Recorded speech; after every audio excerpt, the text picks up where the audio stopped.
here. David Paterson is with us today at the glass blowing place in Alexandria. And Mr. Paterson, you told me that this is all your work here, paperweights. Paperweights, pumpkins, even a glass tooth. And then moving over here. Can we just for a little longer here, how do you manage to bring these beautiful colors in the glass? We work with clear glass and colored glasses. The colored glasses we purchase in the form of powders and chips, and they're worked into the clear glass. Mm-hmm. And may I ask, when you choose what to make, like an object, for example, paperweights or the tooth, is there a reason why you choose that specific object? Is there a demand for it, or you just like them? There's a tremendous demand for paperweights. They're just pretty, and they're a very nice desk ornament. Other objects, there's a demand for bowls, demand for glass flowers, there's a demand for pretty much everything we make at some level. What about the tooth? I made that for a friend of mine who's a dentist. I made a couple of them and gave her one. I see that you have two. Yeah. And they have different colors. Are they the same? Are you using the same materials for all of them? It's all clear glass and different colors applied either on the inside, or here we have white on the outside, but it'd be clear inside the piece.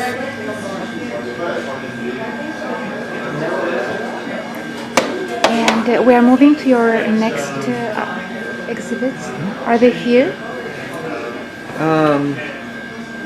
A lot of this is my work. I do the glass flowers. You told me that there is a demand for glass flowers. Oh yeah. As ornamental. As ornaments, yeah. People put them in their garden or in with their plants.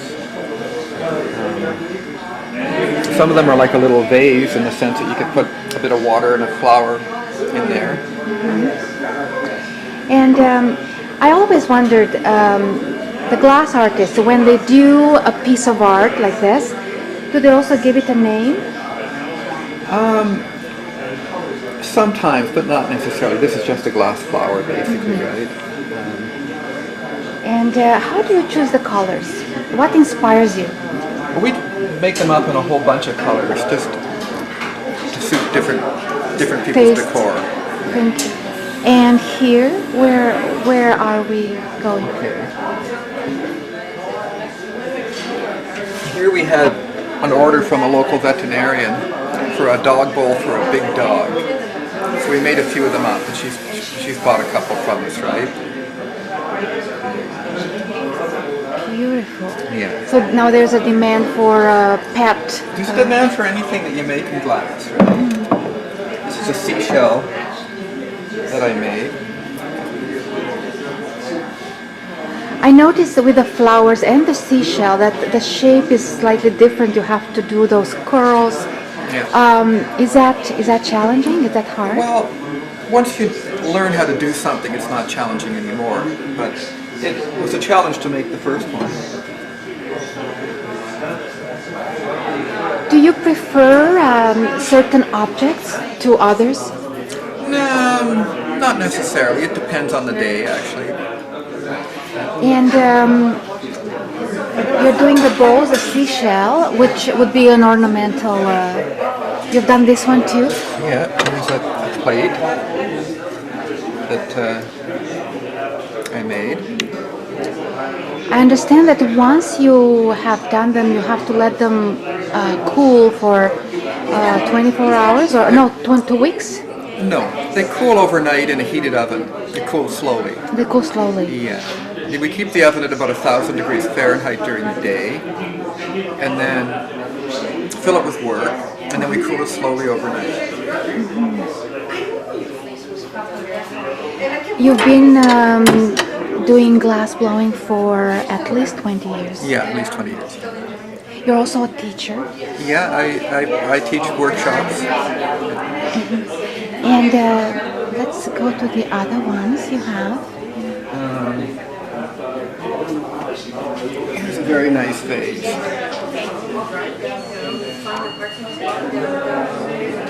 And the patterns that you have on the glass,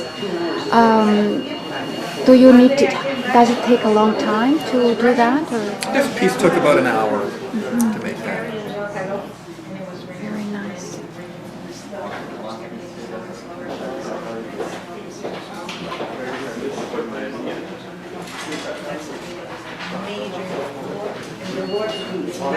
Can we see other pieces?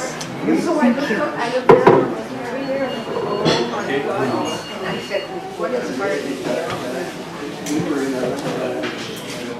Here's quite a large Oh, yes. yellow vase bowl. So how have you done this, outside? We get a big ball of liquid glass on the end of a metal rod. We string it around like you're stringing bubble gum, like pulling out bubble gum. Trying to get the water off and keep it from floating away. Oh my God. I see that you're doing both small pieces, large pieces. Which ones are easier or harder to make? Well, this is a hard piece to make compared to a flower, which takes, about 5 minutes to make a flower. This took like an hour or more. So how many can you make per day? It depends. You don't work an 8-hour day at it because it's tiring, to do that type of work in front of a furnace for 8 hours. But in 5 hours you can make quite a few pieces. 4 or 5 of those, right? Yes. And where do you store so many materials, so many objects? Here? Pardon? Where do you store them? Or you ship them out? Or? We make work as it sells, basically. And occasionally we ship work out from orders. And here, do you also have this? Here's another nice big bowl.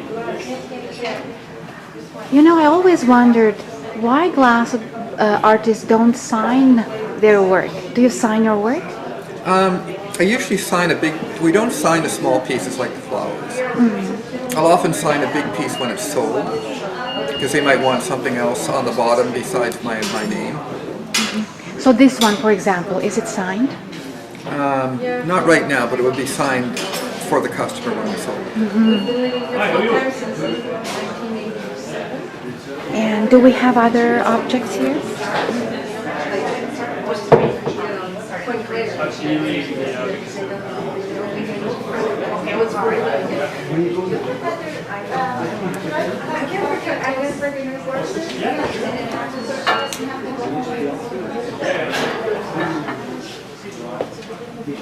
Here we have 2 glass balls.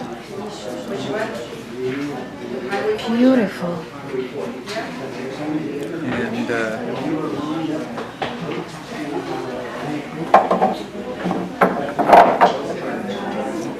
And you've done that one too? yeah, it's quite a big.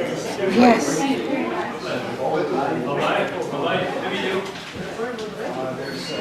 The beauty about these pieces is that the three-dimensionality That's right. Yeah. they have.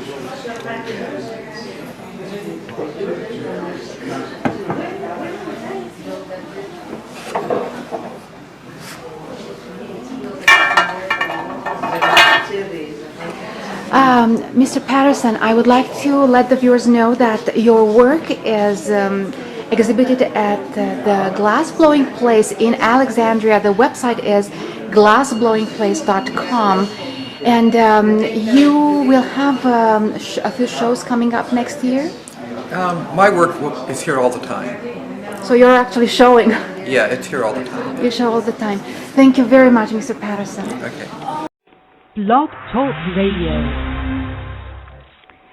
Hello everyone, it is Liana Voya in Alexandria at the Glassblowing Place with Eric Covington, one of the founders of the Glassblowing Place. Mr. Covington, thank you for finding time to see me today and your wonderful featured artists. And before we go and speak with the artists, I would like you to give us a short introduction of the Glassblowing Place, like how long has it been here and so on. The Glassblowing Place was started almost exactly a year ago, December 1st last year. We moved the equipment in, and it took us 5 months to build the studio in the back. So we really only opened the doors sometime in May.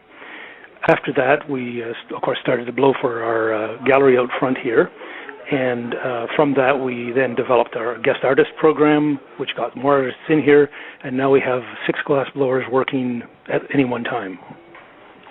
And it is from what I saw on your website, each artist is doing something different.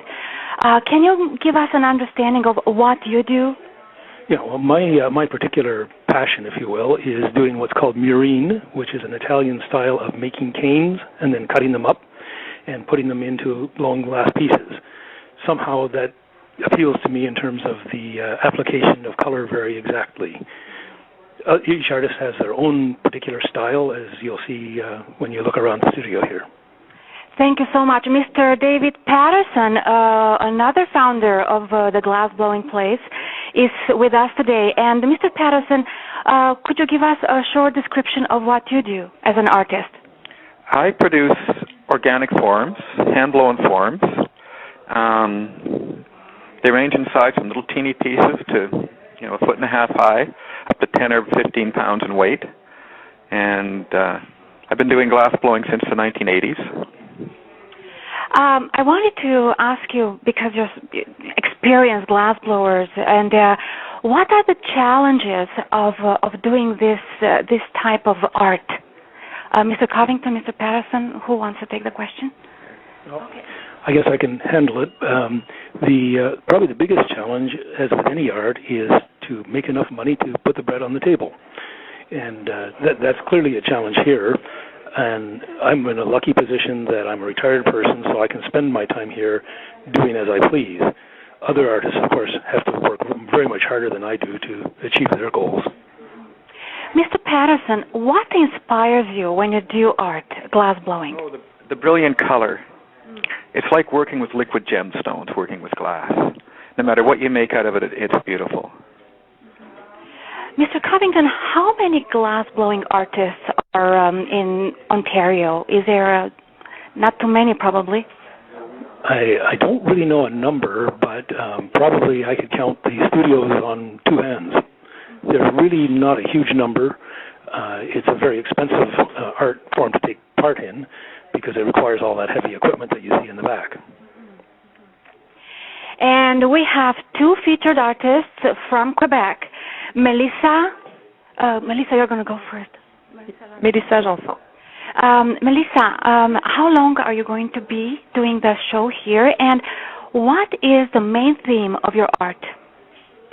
The show here is for 1 month, and I usually do stuff inspired about nature, sky, SeaWorld, forests, and about humanity, about how people act in their life. Mm-hmm. I'm guessing that women were not really perceived before as glass blowers, and we are seeing more and more women glass blower artists. What's it like to be a woman in this type of art?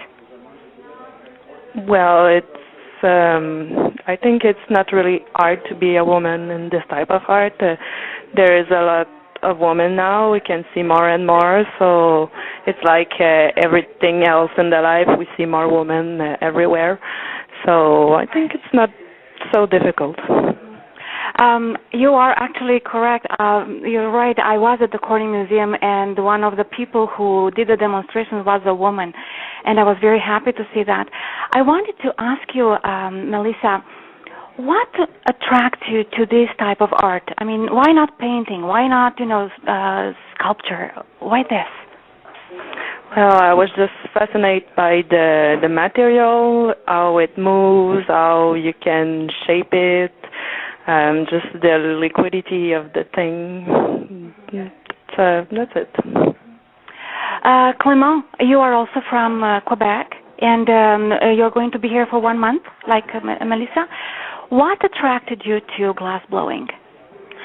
Actually, what attracted me with glass blowing is probably the technical process of making the glass. and the material also, which is kind of a liquid, with a solid liquid, and to know how it's done, and probably also a return to art. What would you say the main challenges for a young glass-blowing artist are, today? If it's a primary field, the most difficult part is probably to start your own enterprise, because you don't really have somewhere to work, so you have to create your own. And that wasn't my choice, actually. I chose something else, and I do that as a secondary life. And so that's basically the main problem, is to try to live with it, and having like at least a 5-year of starting enterprise. And Melissa, is this what you do full time? No, it isn't. It's just pastime too. Mm-hmm. And do you do it for your own self-satisfaction or for other purposes? Just for my own satisfaction, yes.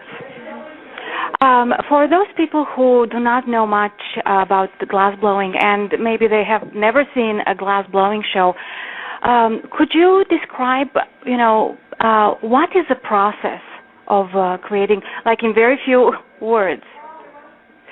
Okay, she points to Clément. Okay, Clément, you take it.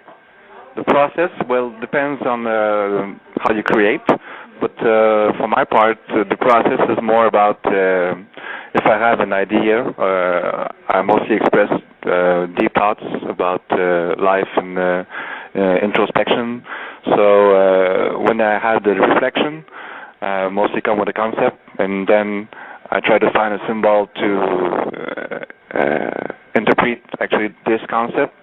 So that's the main part, and then I have to find maybe the best technique to be able to make that concept being concrete, or to live actually in a piece. I would like to go to Mr. Covington and Mr. Paterson. I would like to go to the beginnings of you becoming artists, and I'm guessing, I always wonder how an artist decides to become an artist. Sometimes it's circumstances, sometimes this is what they want. How did you arrive to glass blowing, Mr. Paterson or Mr. Covington? Sure. I actually only found art after I retired. I used to run businesses, and I was a technician kind of person. When I finally retired, I found that I was always a rock collector. So I had rocks in my garage, rocks in my basement, everywhere.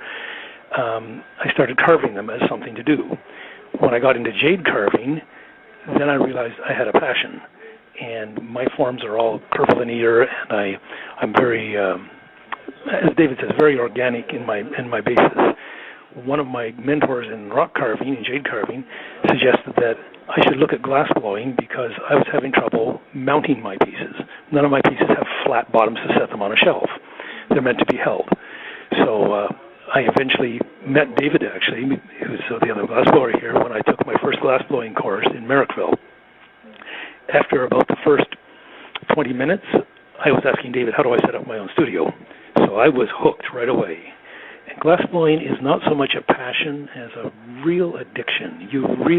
I get crazy when I can't blow glass for more than 2 weeks. If I'm not blowing glass, I get squirrely and strange. So it's really an addiction once you get hooked into glass. Mr. Paterson, how did you arrive to glass blowing? Well, when I was younger, I thought I wanted to be something technical, maybe an engineer. But I took some courses at Sheridan College. I was doing pottery as a hobby, and they had a glass-blowing program, and I played around a bit. And I realized at the time that I could probably succeed at it as much from my technical background as I could from an artistic background. 'Cause in those days, you built all your own equipment. Today, you can buy it. It's expensive. So you had to build everything. And that's what got me going in a different type of career than a corporate job. And have you done this full-time all your life or on the side like Melissa? I've done it full-time since the 1980s. And Mr. Covington? I've only been doing it for about 4 years and only really full-time this last year. I will go back to Melissa because I feel that she, doesn't want to tell me everything about her work.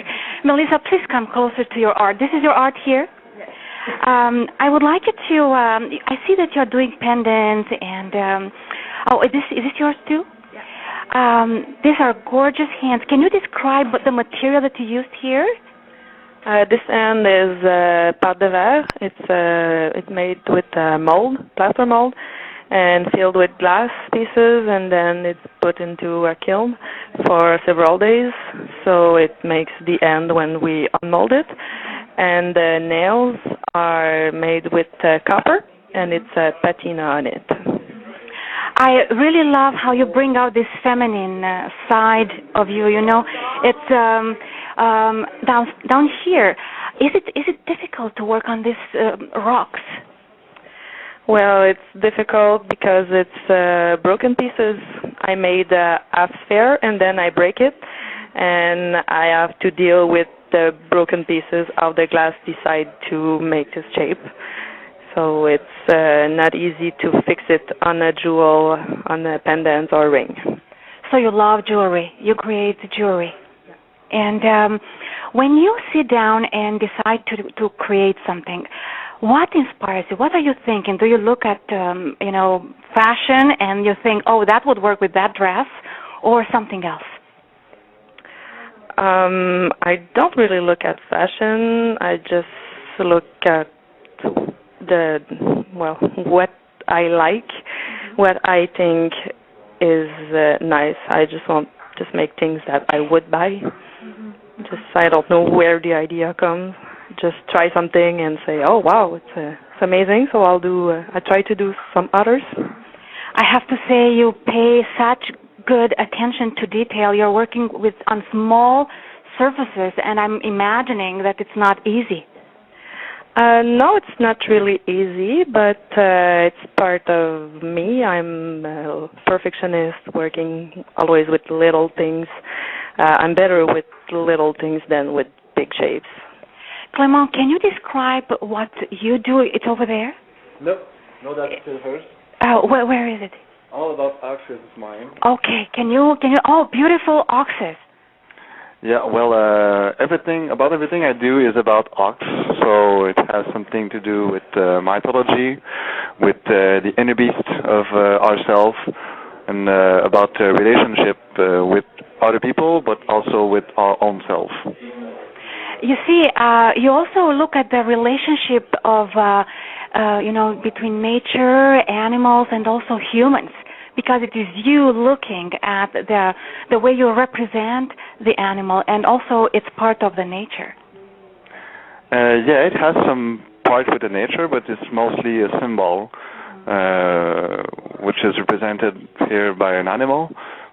When you say symbol, you mean mythology, or? Yeah, it could be mythology, but it could be just your inner voice that tries to find a balance just when you make a decision. Are you going to or not? And that's your inner voice, and I just represent that with a strong animal like an ox. To our listeners, the website for the glassblowing place is the glassblowing place. Oh, sorry, it is glassblowingplace.com. And Melissa, Clément, I'm assuming you have separate websites. Can you give your website? I don't have a website yet. On the glassblowing website, yeah. Okay. Same thing for us. Yeah, it's still in progress. So. Thank you so much. And I believe we have a few more minutes. Mr. Paterson, what inspires you when you work? What do you meditate, or you're just, in a very deep, reflective state? I'm trying to see, how do you produce? How do you create? It's very relaxing doing glass blowing. After you've done it for a period of time, it's very relaxing. It's like going for a nice walk in the country, except you're creating beautiful work. Mr. Covington, I wanted to ask you, are there any hazards related to glass blowing? I'm assuming like in anything there's a hazard. Yeah, there certainly are hazards, but with care there's not a huge hazards. Probably the biggest hazard is maybe getting a little burn if you touch the wrong thing. But then again, that's sort of like life. If you step in front of a bus, it will run you down. If you grab a hot piece of glass, it'll burn you. The only other really environmental risk is we do deal with powdered glass at times, and we have to be careful about getting silica in our lungs. So that's why we wear respirators when we're working with that. I would like to go to the words glass blowing.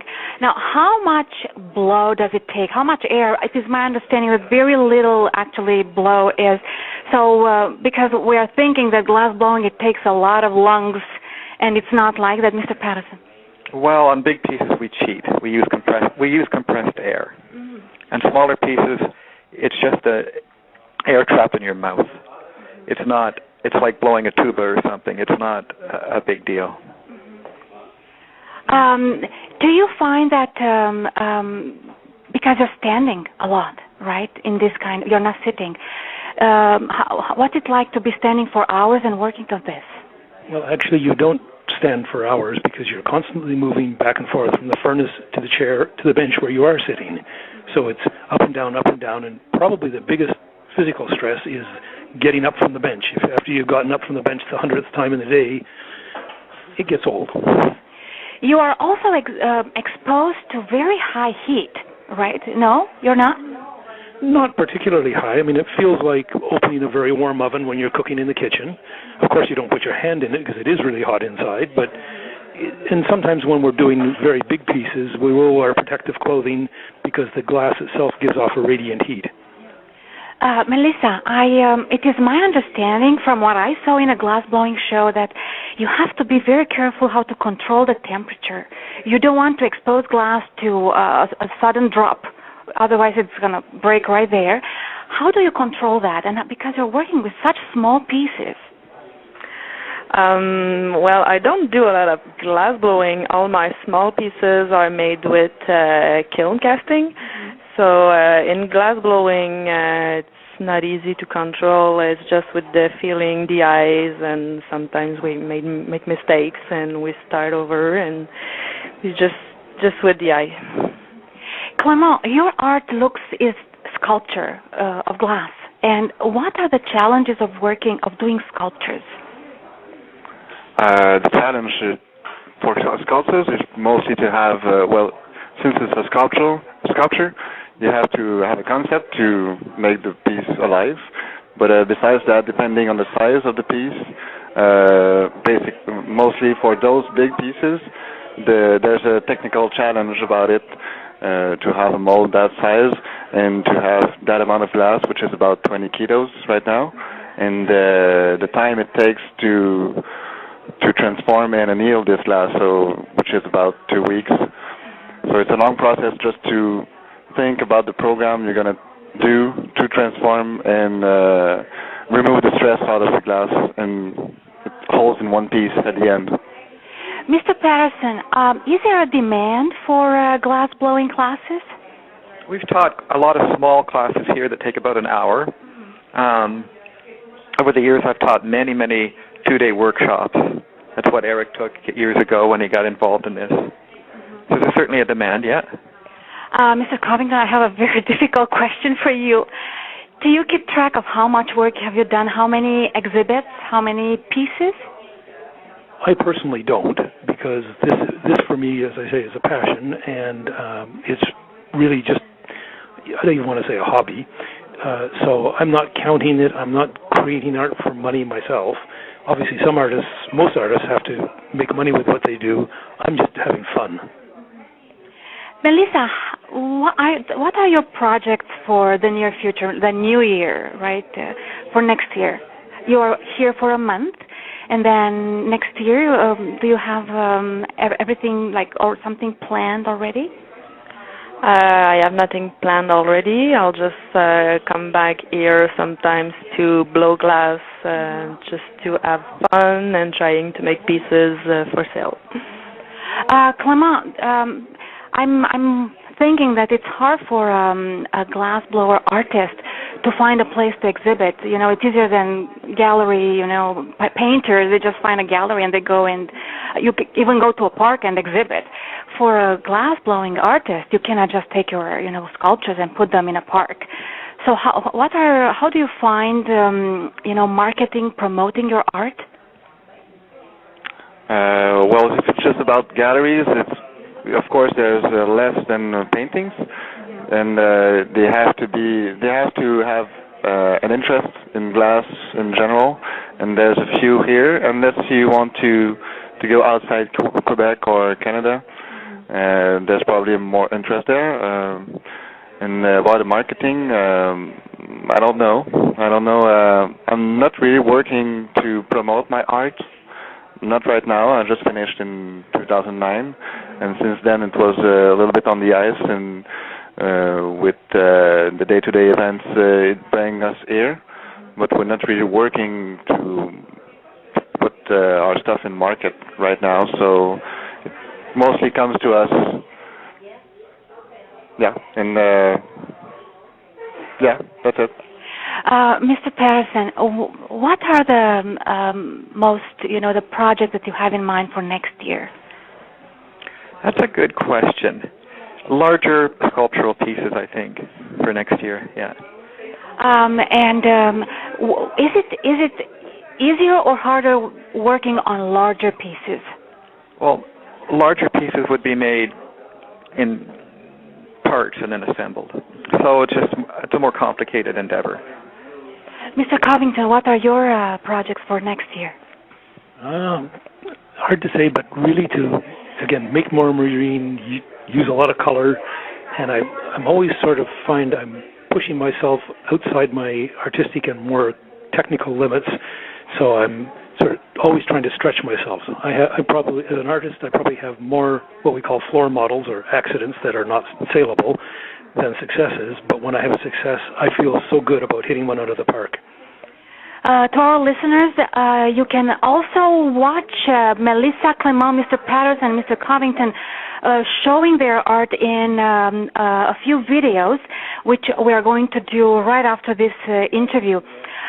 Again, I would like to invite everyone to visit glassblowingplace.com and look at the classes that they are offering, at the work that Melissa and Clement are presenting, and also the work that Mr. Covington, Mr. Paterson, and 4 other glass artists are presenting here. Just for, out of respect for the other 4, can we just mention their names?